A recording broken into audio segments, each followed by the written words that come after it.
San Benito decía que el monasterio era la casa de Dios.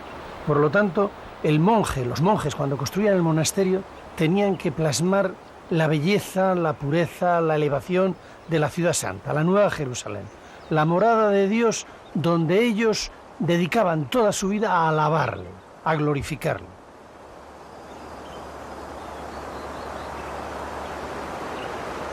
Todas las personas que visitan monasterios se asombran de lo bien emplazados que estaban. No hay de qué, porque primero tenían todo el territorio para ellos, instalaban los monasterios en despoblado. En segundo lugar, la regla benedictina, que tiene muchos siglos de experiencia, aconsejaba situar el monasterio al abrigo de los vientos, fundamentalmente o principalmente en un valle abierto al mediodía, con una montaña a ser posible que proteja al norte, cerrado al levante para evitar malos vientos y abierto al poniente, cerca de un cauce de un río no demasiado grande, con un arroyo dentro del recinto monástico y rodeado de abundantes bosques y huertos, o los propios huertos que hacían en los monjes en las tierras circundantes que rodeaban al monasterio.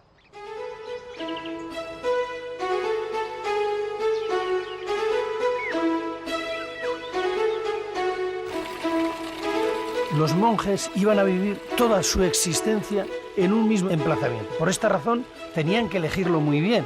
Era fundamental, evidentemente, la belleza del lugar, pero también que fuera un sitio práctico y sobre todo con agua. El agua era vital para la buena marcha de un monasterio, para la higiene, para el cultivo de la huerta, para mover los molinos e incluso para cultivar peces. Había piscifactorías en algunos casos en los monasterios.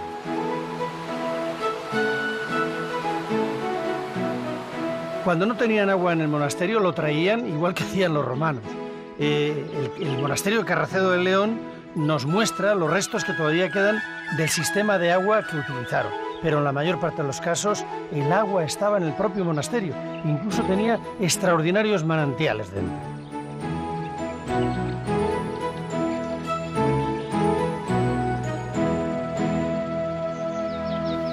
Esta es la cerca o muralla que protegía todo el recinto monástico, no solo las dependencias de los monjes, sino también las dependencias auxiliares.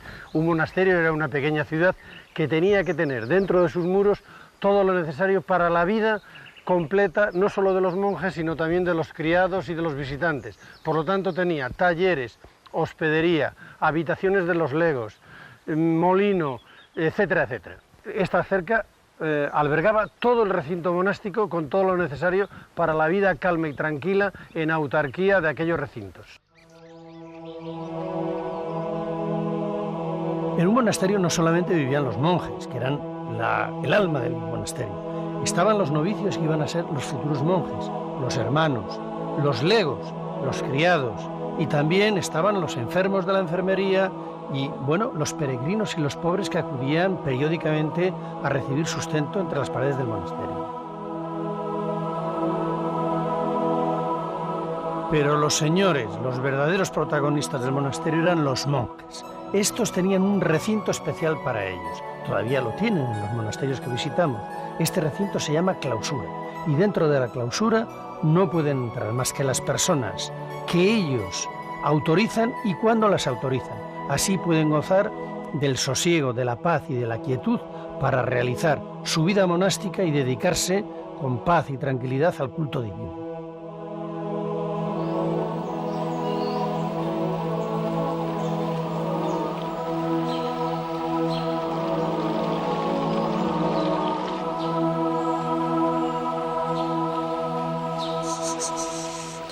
El claustro era la dependencia más importante del monasterio desde el punto de vista urbano. Es la plaza mayor del monasterio. En su entorno se sitúan todas las dependencias del mismo, fundamentalmente la iglesia, que se sitúa al norte, y el refectorio al sur. Es un lugar de intimidad, es un lugar de recogimiento. En torno a él paseaban los monjes y trabajaban y oraban. Y eran los claustros, como en este maravilloso de Silos, el más emblemático de España, donde los canteros dejaban las mejores muestras de su arte. Se esmeraban sobremanera en las labras de los capiteles y todos los monasterios competían por tener el claustro mejor esculpido y más brillante de todo el románico.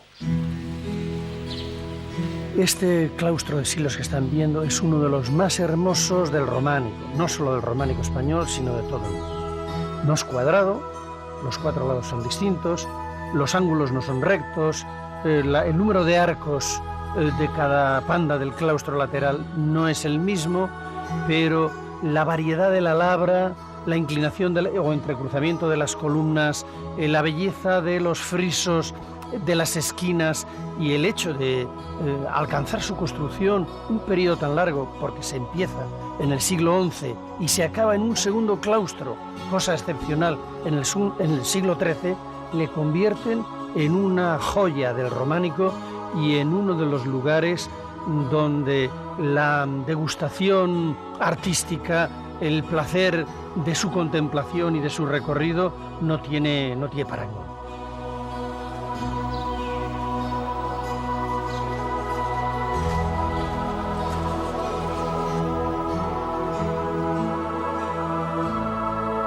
Han sobrevivido muy pocos claustros románicos y es por culpa de las transformaciones de los monasterios. En algunos casos el claustro original sobrevive porque se ha hecho otro al lado. Es el caso de las claustrillas de las Huelgas Reales de Burgos, que ahí le tenemos tan hermoso, pero que convive con otro claustro que se hizo ya en época de Fernando III Sano.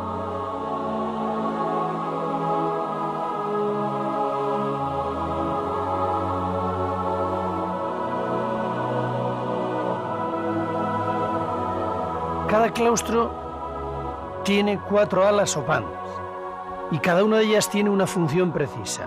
El ala más importante, evidentemente, es el que está junto a la iglesia, tiene la función religiosa.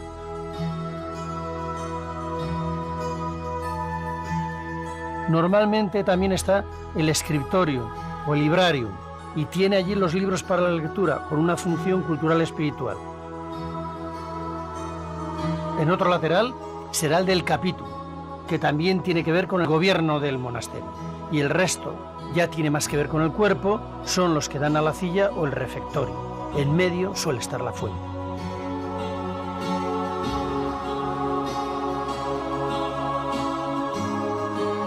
Todavía en la actualidad, los claustros son capaces de trasladarnos a un ambiente de silencio, de paz y de quietud, que es el que durante siglos han disfrutado los monjes.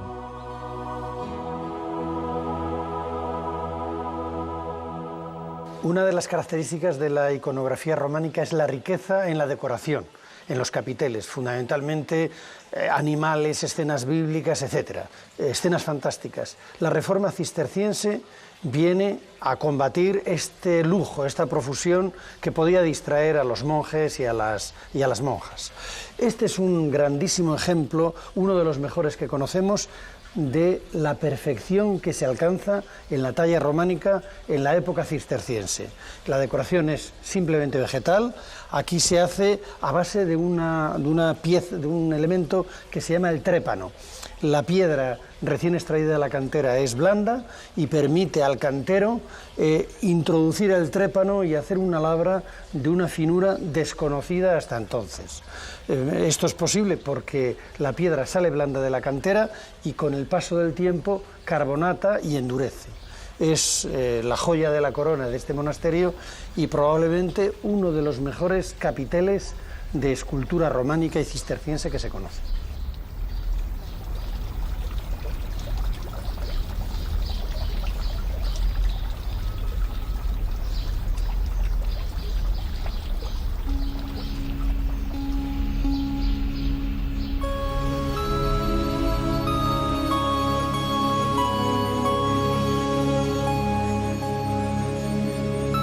Curiosamente, uno de los claustros más atractivos, más misteriosos, más cargados de misterio y de, vamos a decir, de energía, es un claustro que no tiene cubierta ni uso actualmente, el de San Juan del Río.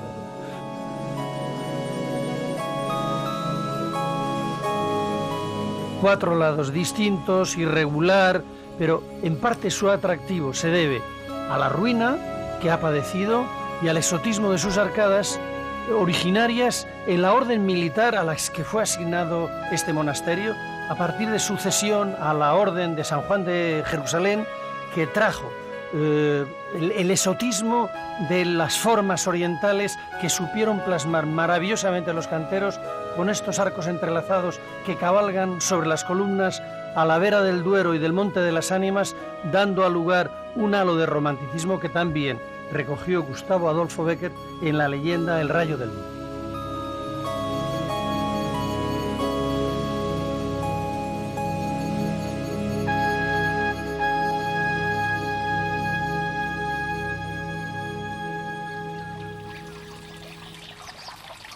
Esta fuente casi huérfana de claustro es lo único que queda de aquella presencia de los monjes en este monasterio de Bujedo. El susurro que produce el agua, la quietud que nos sugiere, la calma que nos da, el sosiego que mete en el alma, es un poco el reflejo de aquella paz y soledad que un día hubo entre sus arcadas.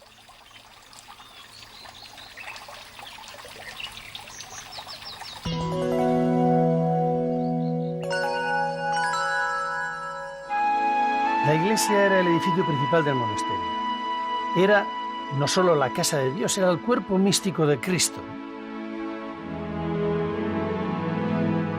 Allí rezaban los monjes, allí realizan varias veces al día los oficios. Por eso ocupaba el lugar más importante. Era el sitio más ornado, el que tenía los mejores materiales, el que estaba mejor construido.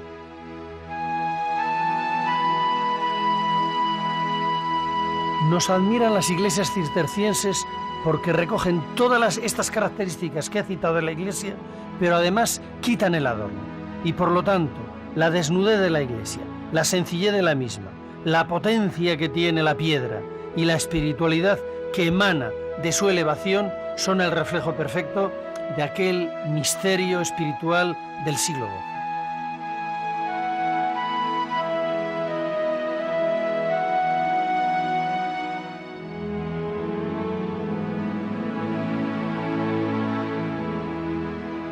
La iglesia se emplaza en el lateral norte del claustro, entre otras cosas porque, como es la edificación más grande, protege al resto del monasterio de los vientos dominantes.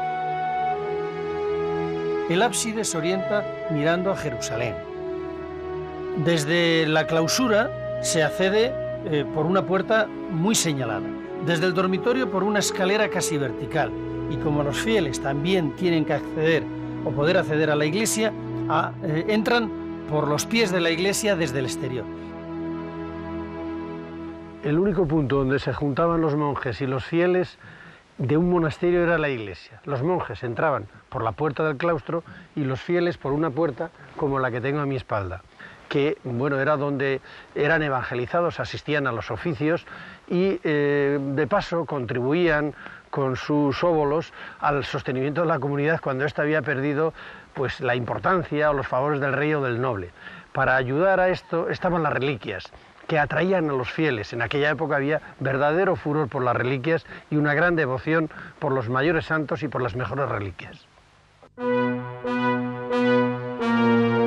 En aquella época las vestimentas de los santos, los trozos de la cruz de Cristo, las lágrimas de la Virgen, los huesos de un santo martirizado o las coronas de espinas eran objetos de culto y veneración. Lógicamente, eran los tesoros más preciados que tenían las iglesias y los monasterios. Y se guardaban en unas cajitas llamadas relicarios que eran de oro, plata, piedras preciosas o marfil. Eran, sin duda, el tesoro más valioso que tenían los monasterios. El número de peregrinos que acudían a un monasterio estaba en relación directa con la fama y la importancia de las reliquias. Y el número de visitantes tenía una relación muy grande con los donativos o limosnas que se daba en el monasterio. Por lo tanto, todos competían por tener las mejores y más famosas reliquias. De aquí que hubo un verdadero tráfico de reliquias en aquella época.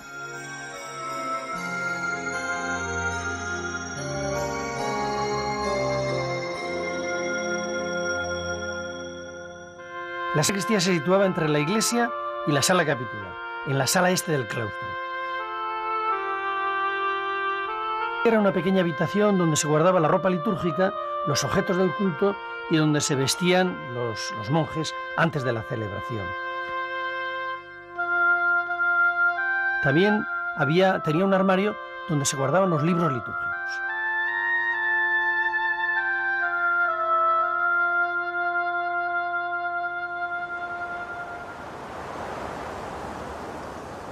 En el lateral este del claustro se sitúa la sala capitular. Se identifica a primera vista porque normalmente tiene 3 arquitos primorosamente labrados que la separan del claustro. Aquí se realizaba el gobierno de la comunidad y del monasterio. Aquí se elegían a los abades y se realizaban los capítulos de faltas donde unos monjes les decían a otros las molestias o lo que les causaban, o alguno hacía la confesión general y su autoinculpación. Por eso se llama actualmente, o se dice actualmente, te voy a llamar a capítulo. El nombre viene de la sala capitular y de lo que allí se hacía. Aquí se sienta la madre abadesa de este monasterio y aquí se han sentado a lo largo de 800 años todas las madres abadesas y el resto de la comunidad en el ámbito de la sala capitular, que es el lugar del gobierno de la comunidad. Se llama sala capitular o capítulo porque aquí es donde tenían obligación, según la orden benedictina, de meditar la regla, del mismo modo que en la iglesia se meditaba el Evangelio. Es el lugar segundo en importancia del monasterio después de la iglesia y normalmente son grandes arquitecturas, espectaculares arquitecturas que dan fe de la solemnidad de los actos que en ellos se realizan.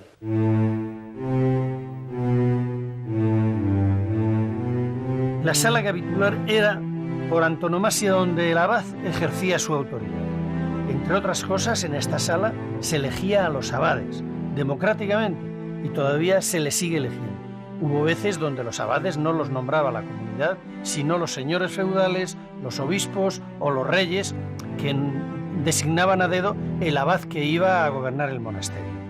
Y él se encargaba del gobierno de toda la comunidad, como indica expresamente la regla de San Benito, porque era, sobre los 12 monjes y sobre el resto, el representante de Jesucristo en el monasterio. Ustedes tienen una gran autonomía aquí en el monasterio. Sí. Usted es abadesa electa. Electa por la comunidad. ¿Cuántos años hacen elecciones? Bueno, antes ha sido por 6 años, hoy lo tenemos por tiempo indeterminado. Esta costumbre democrática está desde los tiempos de San Bernardo. Sí. O sea que ustedes son abades electos prácticamente por la comunidad. desde el siglo XI-XII, sí. Indefinidamente. Indefinidamente, sí. Bueno, esto parece que sí. es una lección de democracia para otras instituciones, sí, ¿no? Sí. ¿Hacen ustedes campaña electoral? No, por Dios. No, era una broma. Según la regla, los monjes debían de dormir todos juntos, es decir, en un mismo dormitorio, en camastros, separados a una cierta distancia, con un monje vigilando para evitar que tuvieran tentaciones y realizaran actos pecaminosos.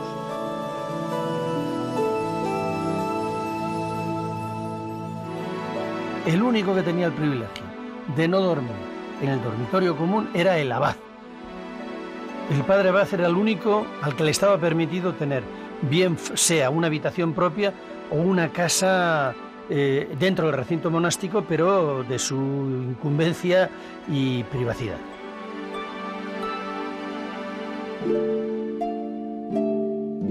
En el lado oriental del claustro estaba la sala de los monjes. En este lugar el abad les daba las herramientas para los trabajos que tenían que realizar en el día. Y también en este lateral solía estar el escriptorio, que era el sitio donde los monjes escribas copiaban los manuscritos, que a veces adornaban con extraordinarias miniaturas. Esta labor que desarrollaron los monasterios contribuyó no solo a preservar la cultura clásica, sino a transmitirla y enriquecerla hasta nuestros días.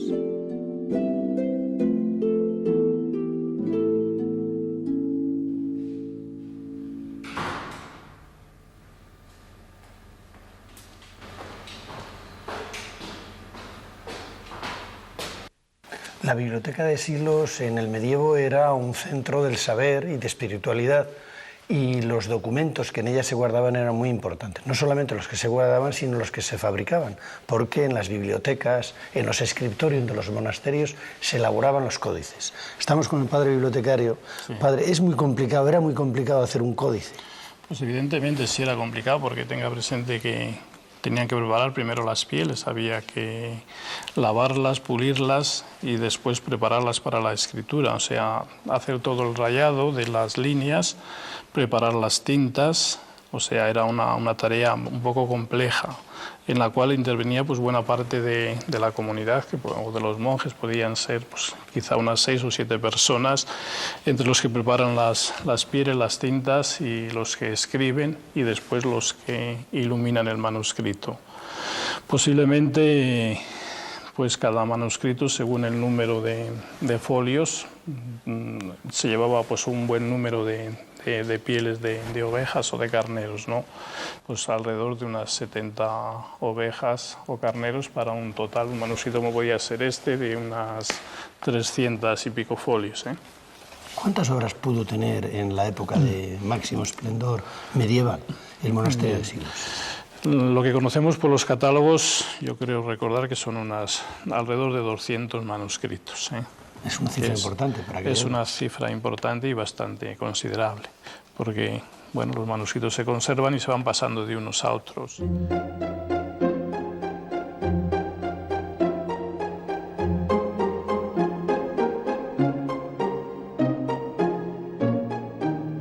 Estamos en Silos, que como monasterio, como gran monasterio, no solo era un centro del saber y de transmisión de la cultura, un centro de espiritualidad, sino que también era un centro de oficios, de transmisión de los oficios, los clásicos oficios, la cantería, la herrería, la madera. Bien, pero también un oficio que actualmente prácticamente está en vías de extinción, el de la orfebrería y el de esmalte. Estamos con el hermano Regino en su taller del monasterio de Silos. Es el último alquimista del siglo XII en nuestros días. ¿Cuántos años lleva en la alquimia del esmalte? En el taller llevaré pues, de 25 a 30 años, pero en el monasterio llevo 56 años.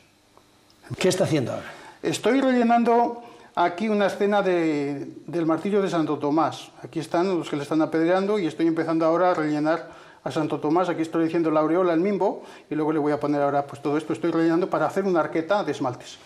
Aquí se trabaja hoy día como se trabajaba en el siglo XI. Hombre, tenemos otros adelantos y eso, pero el método es igual. Yo he querido hacer la escuela del maestro de Silos. Yo, por ejemplo, cuando me mandó el padre Abad a hacer el retablo de la Capilla del Santo Tomás Milenario, pues hice eso, fiándome mucho en los frontales medievales, sobre todo el del maestro de Silos. Puse los colores que él empleó y todo eso, aunque es un esmalte del siglo XX, pero las técnicas y el esmalte es igual.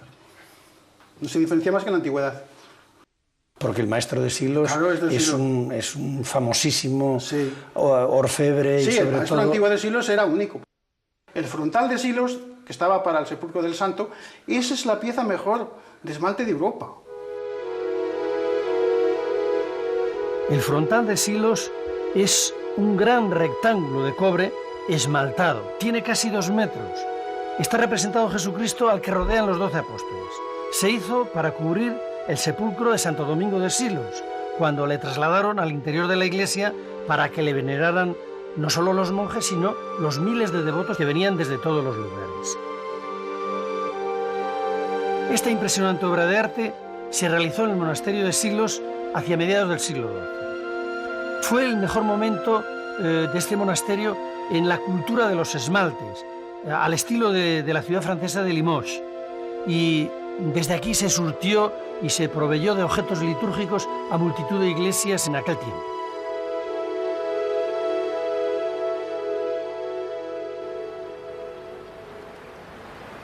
Los monjes no solamente rezaban, realizaban trabajo intelectual, la lectura o la escritura, sino que también tenían obligación de trabajar manualmente, sobre todo los cistercienses, fundamentalmente en la huerta.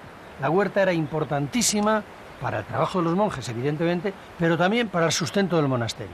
Y era autónoma, tenían toda clase de verduras, hortalizas y frutales.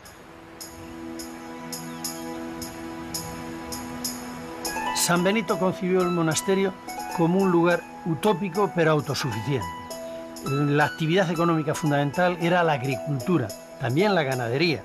Esta la realizaban los criados, no solo los del monasterio, sino los de todas las fincas dependientes del monasterio. Los cistercienses se aplicaron todavía más al trabajo manual. Por eso sus conventos eran auténticas escuelas agrícolas.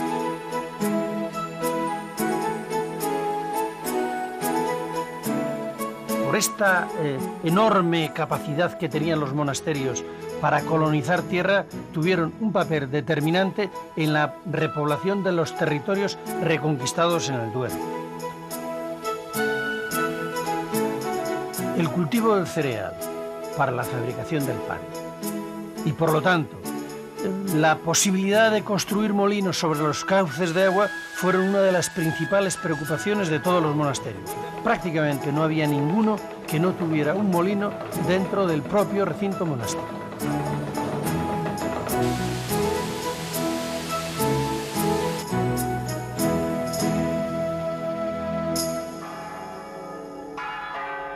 Así como la iglesia era el lugar más importante para el alimento del espíritu, enfrente de la iglesia se situaba el refectorio, que era el lugar donde se realizaba el alimento del cuerpo.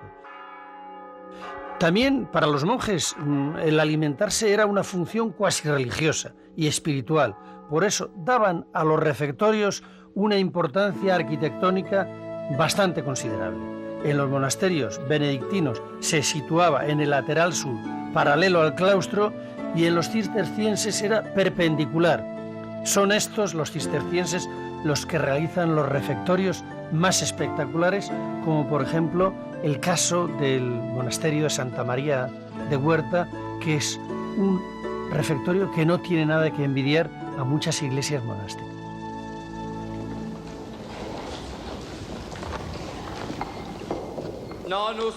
Los monjes comían en silencio y en el refectorio había un pequeño púlpito donde se realizaban lecturas piadosas que alimentaran el espíritu, mientras los monjes alimentaban más o menos frugalmente el cuerpo.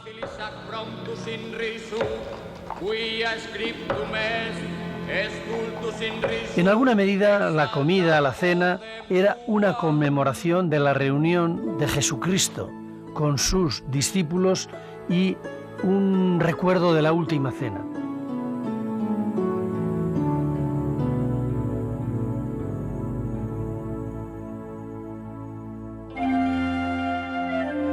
Junto al refectorio, en buena lógica, estaba situada la cocina, y la cocina estaba al lado de la despensa. La comida, según la regla de San Benito, tenía que ser muy frugal. 2 comidas al día, verduras, legumbres, pan, aceite, vino, comida mediterránea de lo más saludable según los médicos de la dietética moderna. De vez en cuando huevos y carne. Carne más de aves que de caza. Y los días de abstinencia, pescado.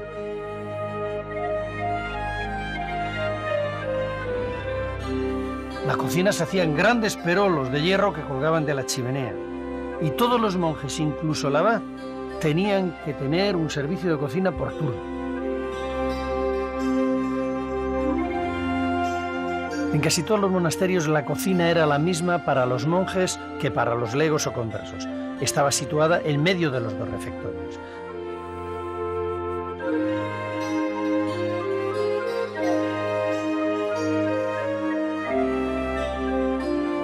Cerrando el cuadrado del claustro, en el lado occidental estaba la cilla. La cilla era el granero, la bodega, donde se guardaban las provisiones del monasterio.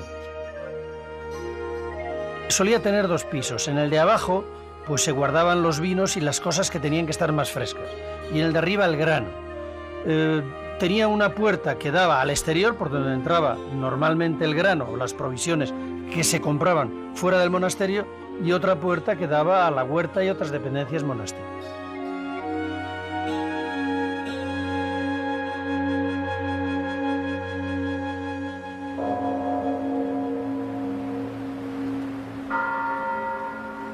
Y después de la vida, pues viene la muerte. Los monasterios reservaban uno o varios lugares para enterramientos. El de los monjes solía ser bastante sencillo, solía estar al norte de la iglesia, en los laterales del claustro o en el mismo patio del claustro, y sin embargo reservaba importantes lugares para el enterramiento de benefactores, reyes o nobles en las zonas principales de la iglesia. La época románica era una época eminentemente espiritual y la salvación del alma era la mayor preocupación de aquellas gentes. Por eso los que tenían bienes o riquezas materiales trataban de asegurarse la salvación del alma, consiguiendo que los monjes realizaran durante muchos años o perpetuamente misas y sufragios por su eterno descanso. Por eso realizaban grandes donativos, les daban posesiones, les dejaban la herencia y, a cambio de un lugar importante del enterramiento, pues conseguían la salvación eterna. El pueblo ya no se enterraba en las iglesias, pero la nobleza y los señores elegían a los monasterios como el ámbito más adecuado para morada eterna.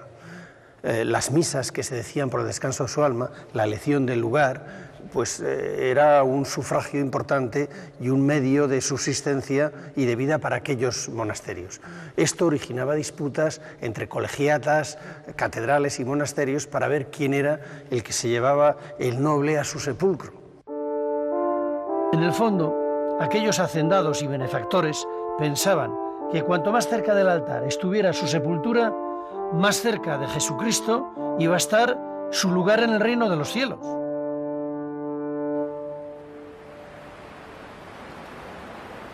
En el lugar más apartado del monasterio se emplazaba la cámara del tesoro. Era una necesidad para el monasterio. Allí guardaban los monjes pues, los donativos en joyas o en efectivo, dinero de transacciones y sobre todo los documentos. De ellos, los más valiosos que eran los códices miniados por una parte y las escrituras o cédulas de propiedad de las heredades y fincas que garantizaban el sustento del monasterio.